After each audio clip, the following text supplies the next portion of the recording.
So from here to the next 10 or 20 years, we're going to remain intentional. And I'll tell every stakeholder, legislator across the country in the South, that make sure you remain intentional when you are planning to preserve your culture and your identity. This is Real State, a podcast from CSG South. Join us as we talk with policymakers and public leaders shaping state-level decisions across the South and explore how ideas move from policy to real impact. Hello, and welcome to Real State. I'm your host, Lindsey Gray. Across the South, many rural communities are asking a fundamental question. How did they preserve their identity while creating opportunities for the next generation?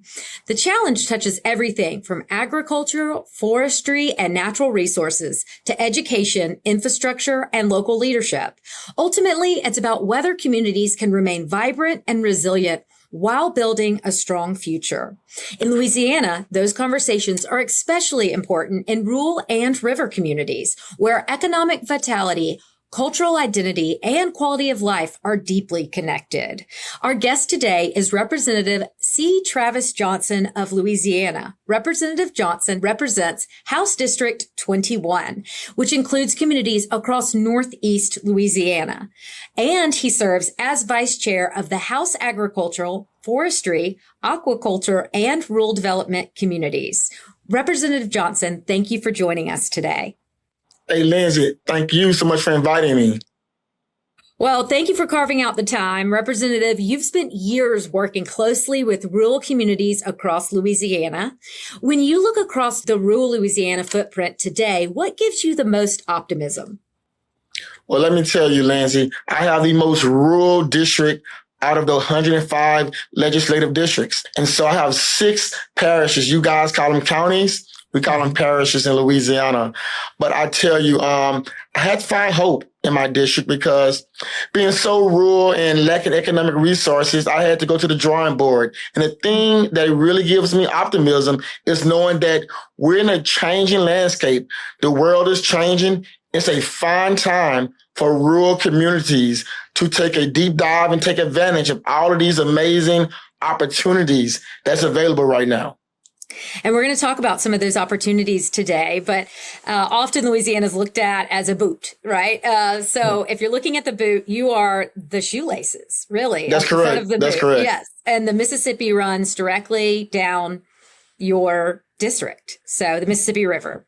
So just to give everybody a little lay of the land, at the same time that you look at the opportunities and the optimism, what concerns you most when you think about the future of these communities? There's a global change in energy and the way workforce development is. All those things are changing. So for rural communities, we have to make sure as legislators and all stakeholders that we are training the workforce so they will be ready for tomorrow. You know, it's the future belongs to those who plan for it today. So we have to plan today for a bright future tomorrow. So it's so incumbent that we all do everything that we can to make sure that we're training rural communities to be ready for tomorrow. And though you're on several important committees, we're going to focus on one today where much of your committee work centers, which is agricultural, forestry, aquaculture, and rural development. So what role does agricultural, forestry, and aquaculture play in sustaining rural communities beyond their economic impact alone? Well, you know, it brings people together. We all have to work together in rural communities to make sure we're sustaining. And when you work together, you have better best practices. We have each other's back.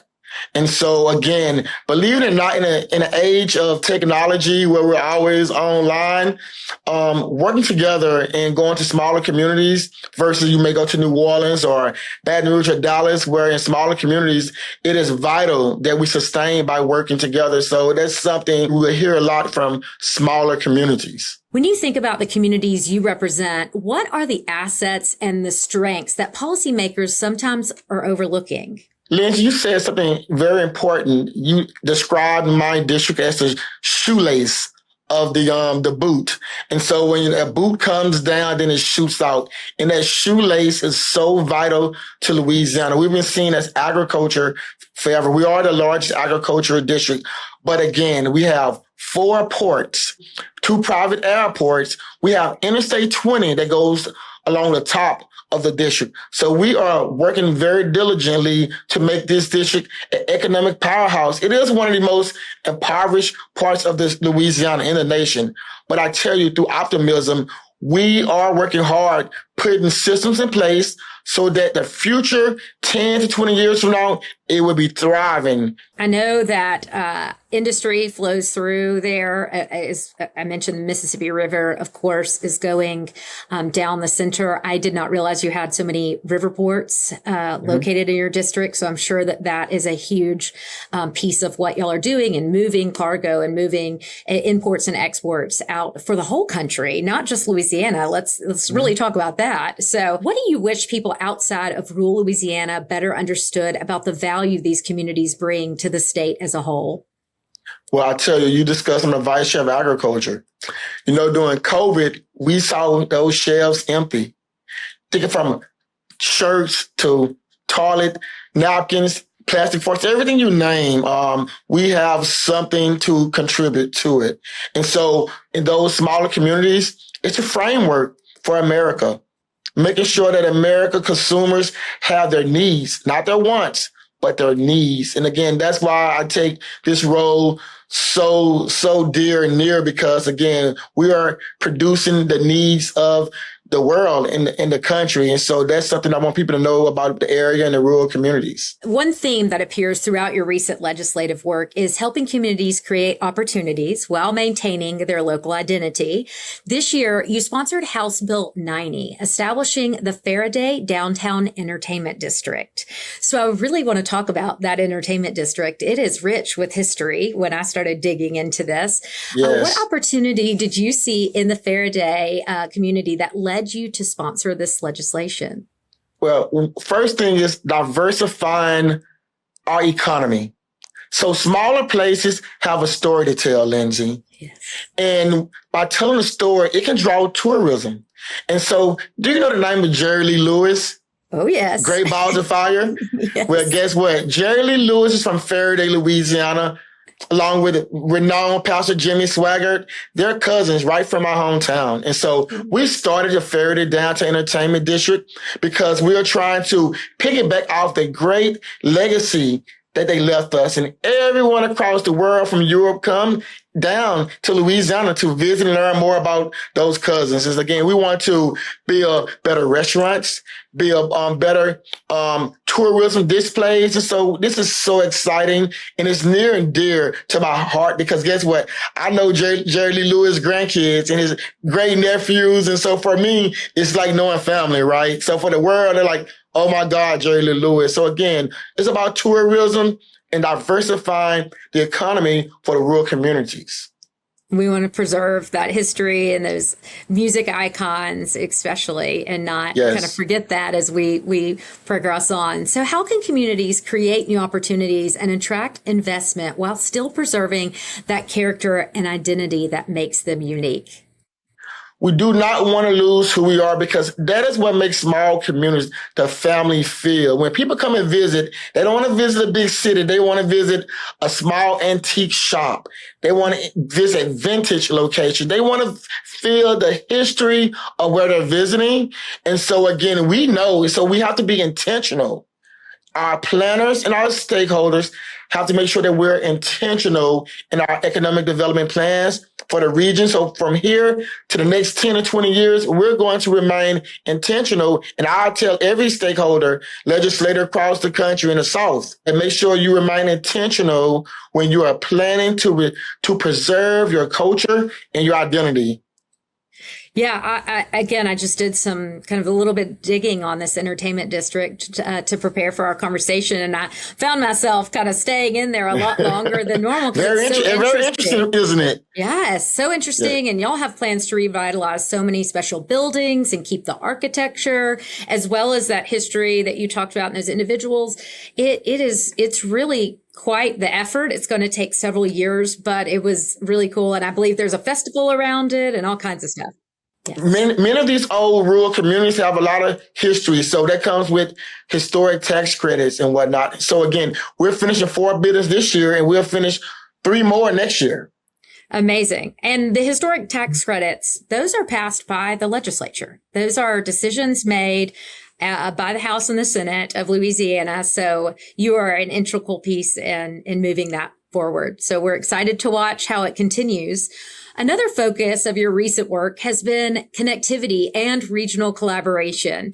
You sponsored legislation involving the Northeast Louisiana Multimodal District, recognizing the importance of transportation and connectivity for rural communities. And you mentioned that kind of earlier on in some of your opening statements. So why is connectivity so important to the long-term sustainability of rural Louisiana? And what impact do you hope this legislation will have?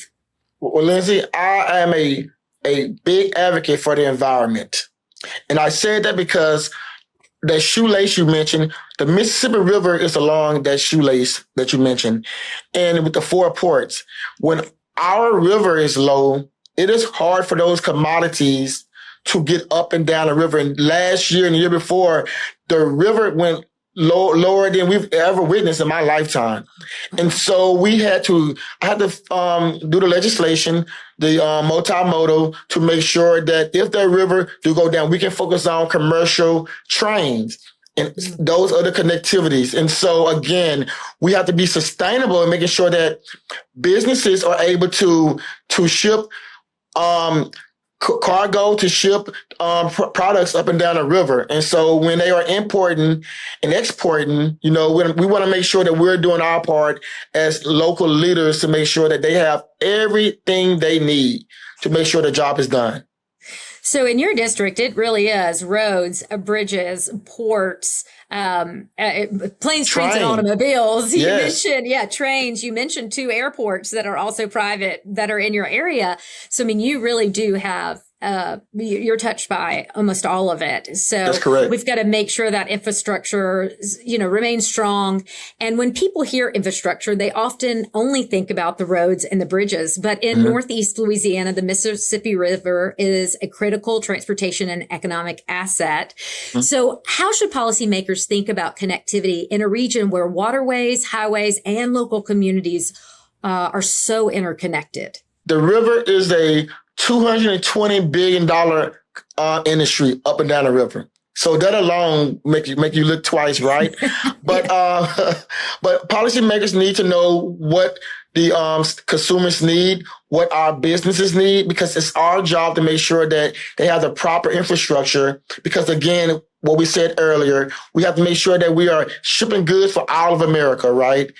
All of America, sometimes around the world. And so by us making sure that we're doing our best as policymakers, truly understanding what they're going through, that's the most important advice I can give anyone. Understand what your constituents need and the businesses in your community, what they need, and then you'll go far. Building the future also means thinking beyond the next budget cycle or election cycle. It requires investing in people and ensuring the next generation can see a future in the communities that they call home. This session, you sponsored legislation involving a partnership with Sowella Technical Community College, aiming at increasing awareness of educational and training opportunities. So what gap were you trying to address with that legislation? Yeah, with that legislation, we know when it comes to logistics that in crises, the workforce is low when it comes to trucking. And it's not only trucking, but you have dispatchers and other positions that are needed. And so we realized there's a trucking shortage across all of America.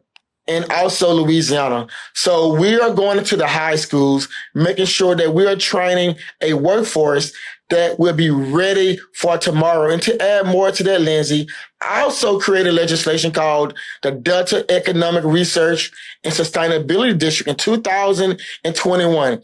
I firmly believe that when the government, universities, and the private sector works together, you find the planning, the workforce, and everything that you need. And because of that, I've been known as a champion to be a workforce. And also, young people want to stay now because they see plans that are developing in renewable energy. We have wind turbines, solar, so many things that are happening. We have artificial intelligence. We have a metal project that's being done in North Louisiana. So with all of these new projects and with this efficient planning that we're doing, young people can see a future and stand at home and using their training or their education to better support the community. And those businesses can transform a district, as you're seeing in your district, but you've got to have that workforce ready. So I love that you're focusing on that.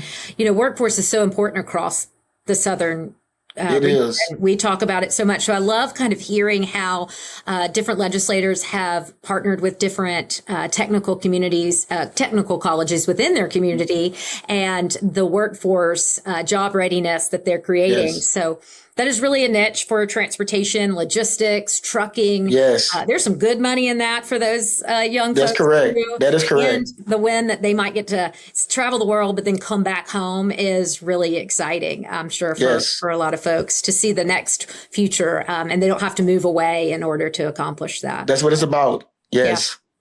One challenge many rural communities face is retaining those young people. So as we just said, getting to go home. How do you think about creating opportunities while encouraging the next generation to remain invested in their communities? Young people are smart.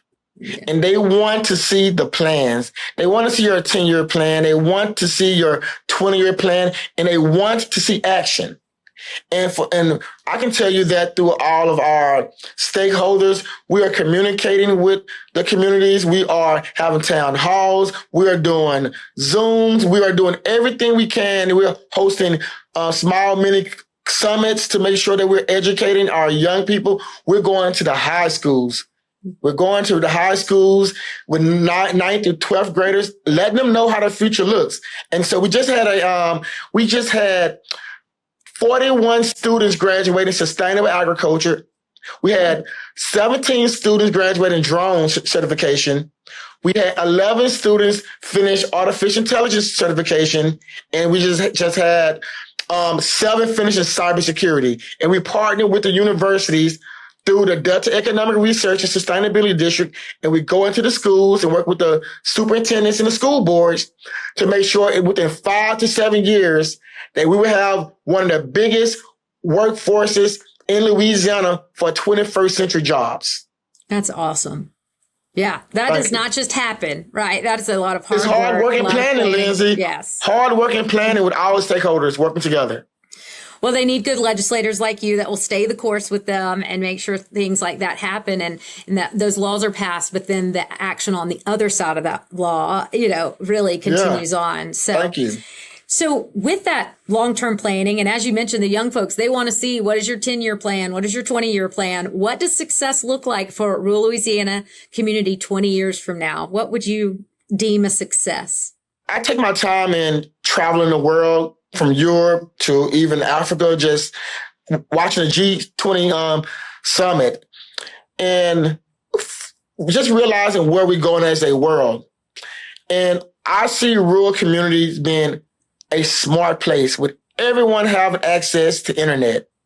I see clean drinking water with intelligent systems that are out there that the federal government supporting with smart water that can grade water from the source. I see good job training programs like we're doing where people, if they don't go to college, they can still get a good job, whether it's plumbing, becoming an electrician, to work with solar or wind turbines, whether it's becoming efficient in artificial intelligence. Again, just having the skills needed.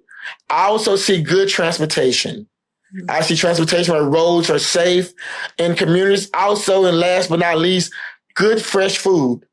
I see food systems in place where me being the vice chair of agriculture, where folks have clean food, organic food that are grown locally and produced where people can get good meat and good vegetables and good fruit and can eat good, clean food, no pesticides. And so these are all the things, Lindsey, that are so passionate to me and that I see for the success and what a smart rural community will look like in the future. Before we close, I'd like to step back from specific legislation and talk about leadership. How do rural communities define resilience differently than people who may not live in those areas? People in rural communities believe in hard work. They make a way out of no way, and they're used to doing that. So that's resilient innately within themselves. Rural communities believe in helping one another. When you're sometimes in big major cities, there's so many people, but in rural communities, again, resiliency is family, friends, community, identity. And so those are the things, Lindsey, that I would say is the character of a community. This is your chance to speak to any legislator across the country. So what is one lesson you've learned from rural communities that every policymaker should understand? Listen to them. Again, these are hardworking, honest people. Rural people, again, they want truth. They want you to be genuine. Mm-hmm. And so I think sometimes in policy making, Lindsey, politics has changed somewhat. But rural communities has not changed. And so where we're in a world where we're fast paced, we're moving, sometimes politics may not be the prettiest. But for rural communities, again, they want you to be genuine. They want you to tell the truth and be honest. Even if they do not agree with your decision, just be forthright. Let them know why you made the decision and you will be okay. So any policymaker out there, just be honest with your community, especially if you're representing a rural community, and they will forever respect and cherish you. Absolutely.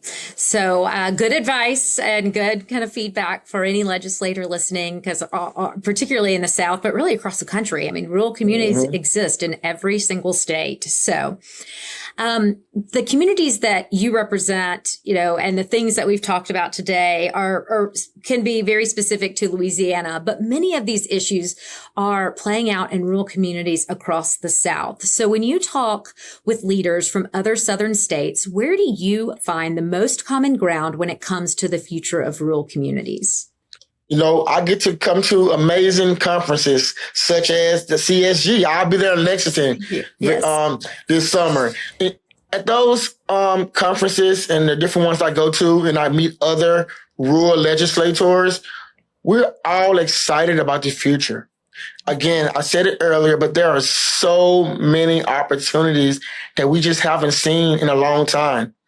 I think about Eisenhower when the interstate was first created, when you had hotels popping up and stores, and the interstate system created so many opportunities. I think we're in a industrial revolution, Lindsey, where energy is changing from nuclear to solar, wind turbines, the way we're growing food, for hydroponics, aquaculture. Those things are changing. Travel is changing. So I think that we even see flying taxis now, Lindsey, happening in some places. You may have flying cars in a rural place, but maybe but my point is that the future is changing right before our eyes. AI and data centers and AI robots, a lot of things are changing. The way we do agriculture with smart bots and things, those things are going to change. And so all of us rural legislators, we see the future, and we're all working together to try to find common ground to make sure that we're all taking advantage of these amazing opportunities. One thing I've heard from you today, it sounds like you want to preserve the history and the culture of the rural communities and the beautiful building and the music and the people we've celebrated, and not forget that, but you're not afraid to embrace technology and change and innovation and understand that from a workforce perspective and sustainability, that is the direction we need to go in order to not get left behind as well. I would add to that, Lindsey, as I discussed Jerry Lee Lewis. We love Jerry Lee Lewis at home, and there are so many other great people. We'll do everything we can to preserve it. We will do everything we can to make sure our small towns remain who it is with its identity. At the same time, we know if we don't move forward, that we can get left behind. And so for so many rural communities, we've gotten left behind in the past because we did not embrace the future. And now we're at a point where we're being introduced to a new future. So again, we promise to keep our culture, not lose that. But at the same time, again, we got to be able to embrace what the future looks like. Well, stay focused. It sounds like you're creating that right balance, striking that right balance. So is there a challenge facing rural communities across the South that you think policymakers should be paying more attention to right now? And yes, and I do think they are paying attention, from the federal government to the local government. We all know what the problem is. In rural communities, it's hard to find a plumber. In rural communities, it's hard to find a certified electrician. In rural communities, it's hard to find nurses sometimes. So, and that is why you hear so many of us discussing workforce development. It is the one thing that is going to make rural communities great. And so I would say that they are aware. You saw through Sowella what I'm doing with the trucking legislation. We are aware, and we're trying to take action to do the best that we can to fix the problem and bring a solution to the forefront. Again, I know that takes a lot of hard work and a lot of focus. So stay in there. I know some of those days can be long and very hard, and just moving the needle sometimes can feel a little bit slower, but you've done some incredible things that's laying groundwork that for futures to come will be benefiting from. So thank you. Before we close, I'd like to end with a question we ask all of our guests. So what is the best piece of professional advice you have ever received, and how does it shape the way you approach public service today?